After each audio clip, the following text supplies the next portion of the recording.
పెరియ బాబు, మనం వేసినవి చేపలు తింటున్నాయో లేదో కొంచెం చూడండి.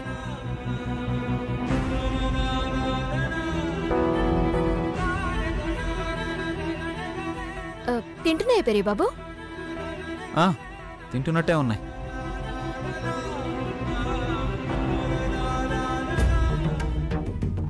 మళ్ళీ మిగిలిన కూడా వేసేద్దాం. మొత్తం ఇవ్వు.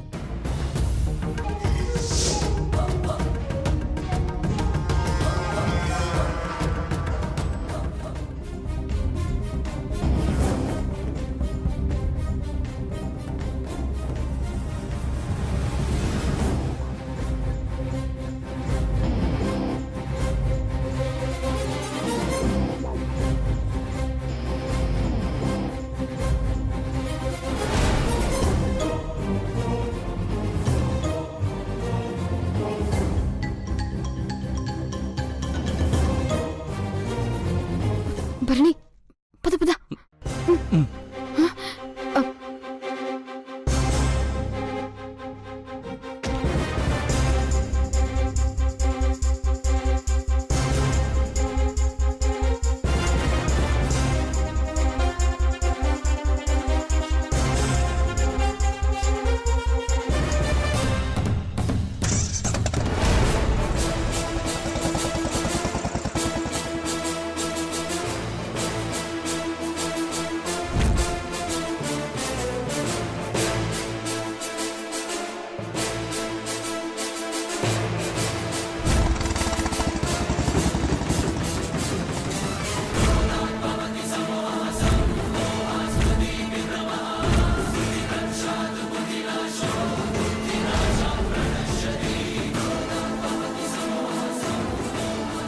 ఎంత డ్రామా ఆడావే. కళ్ళ ముందే తప్పించేసావు కదా. నీ సంగతి చెప్తానుండా. నీ వేలుతో నీ కంటనే పొడి చేస్తాను. ఏమైంది పెరియ బాబు? ఈ మాట నేను నిన్ను అడగాలి అనుకుంటున్నా. ఏంటి పెరియ బాబు? బుల్లెట్ పోయింది. అయ్యో, ఎలా? పదండి, పోలీస్ స్టేషన్లో కంప్లైంట్ ఇద్దాం. ఇంకా ఎందుకు లేవల్లి, నేను చూసేశాను. నాకొక్క మాట చెప్పుంటే బాగుండేది కదా. ఎవరికి? నువ్వు ఇంకా నన్ను నమ్మడం లేదు కదా.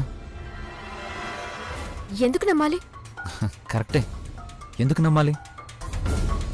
అంత నమ్మకం కలిగించే పనులు నేనేం చేశాను? ఉరిశిక్ష పడ్డ ఖైదీ కూడా చివరి కోరిక తీరుస్తారు. నాకు ఆ అవకాశం కూడా లేదా?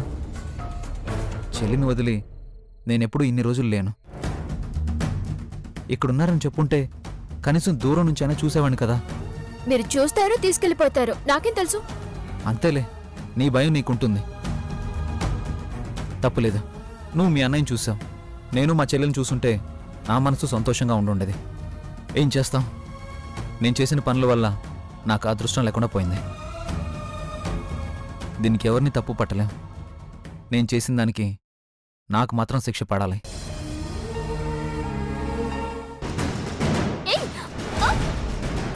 వదలను, చంపేస్తాను. నా ప్రాణం పైన వదలను. కొంచెం బంగారం గురించి నీ ప్రాణం పోగొట్టుకుంటావా? వదలు. నిన్ను వదలను. వదలు. వదలా. పెరియ బాబు, వదలు. పెరియ బాబు. ఎవరా మీరు? ఆడపిల్ల రోడ్డు మీద కనిపిస్తే సరే, ఇలా కనిపించారంటే మామూలుగా ఉండదు. నీకేమన్నా పిచ్చా? పోతే పోయింది, తాడే కదా, వదిలేయచ్చుగా. వదలాలంటే నేను ముందు నా ప్రాణాన్ని వదలాలి. ఒకసారి ఆడదాని మెల్లో తాళి పడిందంటే ప్రాణం పోయాకే దాన్ని తీస్తారు పెరియ బాబు. ఏ ఆడదైనా అదే కోరుకుంటుంది.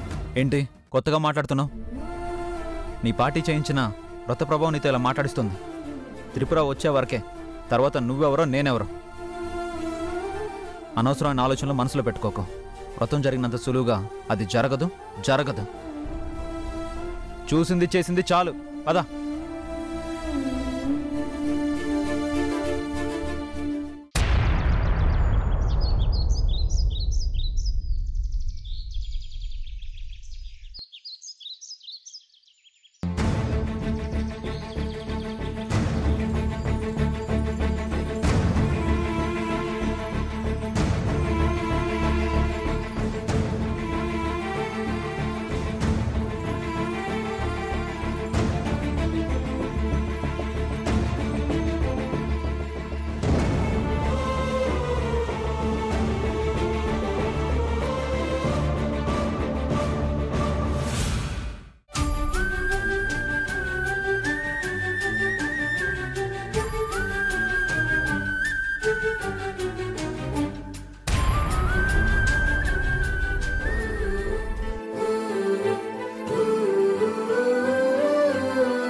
ఏంటి ఆగిపోయావు? మనసులో ఉన్న బురద కంటే ఇదేం పెద్దది కాదు. కొంచెం అంటుకున్నంత మాత్రాన మలినం అయిపోవలే. రా.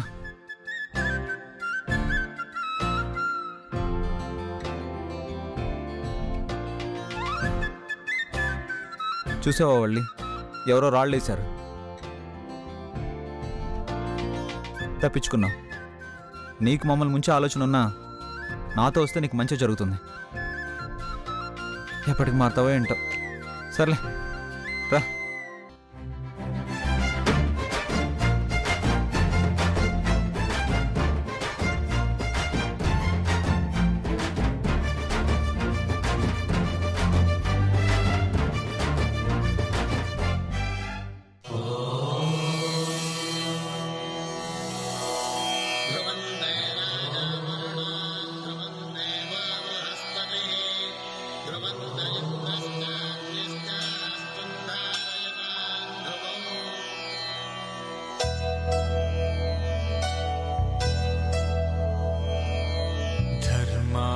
కామములలోన ఏనాడు నీ తోడు ఎన్నడు నే విడిచిపోను.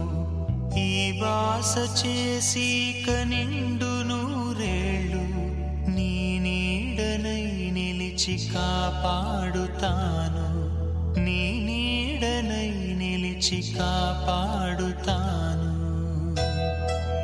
ఇప్పుడు వధూవరులకు సప్తపది గురించి 7 అడుగుల ప్రాముఖ్యత గురించి వివరంగా చెబుతాను. నా మాటల్ని వింటూ ఒక్కో అడుగు వెయ్యండి.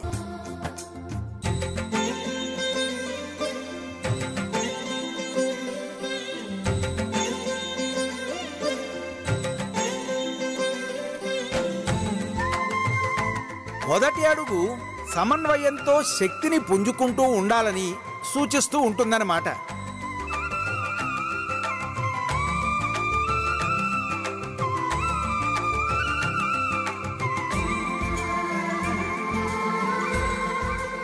రెండో అడుగు పరస్పరం ఆరోగ్యాన్ని కాపాడుకుంటూ ఉండాలని చెబుతుంది.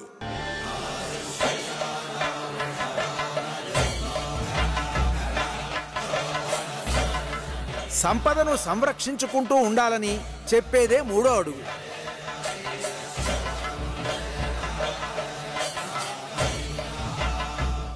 నాలుగవ అడుగు సుఖ దుఃఖాలను సమానంగా పంచుకోవాలని అర్థం.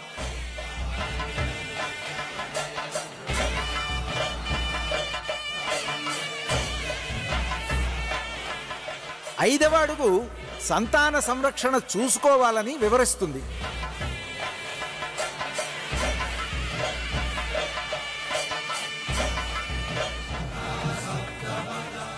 ఇక ఆరవ అడుగు సర్వదా ఏకమై ఉండాలనే భావనకు గుర్తు.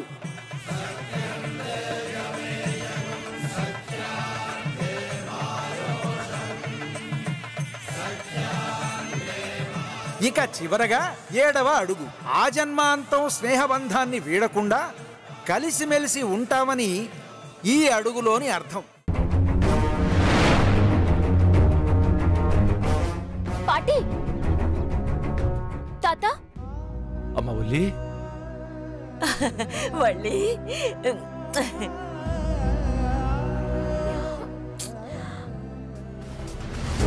మురుగా ఫోన్ పనిచేయడం లేదు. అన్నని టిప్పుని కాపాడు.